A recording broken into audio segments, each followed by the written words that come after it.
Inflation. Let me explain. Inflation. What is that actually? When I started as a student at the university, a can of Coke cost 60 cents. And that can of Coke that cost 60 cents a good 20 years ago now costs €1. That's inflation. More explanation? I will give it a shot. We talk about inflation when the prices of everything we buy rise on average. And that is usually the case over a period of, let's say, a year. Typically, the inflation rate you hear about in the news is a percentage between 0 and 5%. That is how much more expensive life is now compared to a year ago.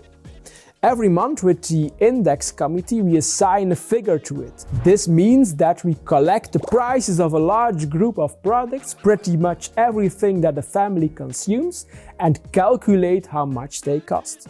It is as if we go to the supermarket every month and always fill our trolley with the same goods and see how much more expensive they have become. If we say today that inflation is, let's say, 5%, that means that basket of products is 5% more expensive than a year ago. Or that what cost €100 a year ago now costs €105 on average. The result of inflation is that your money is worth less. So, inflation should ideally be zero. Not really. For instance, the European Central Bank is aiming for an annual inflation rate of around 2%.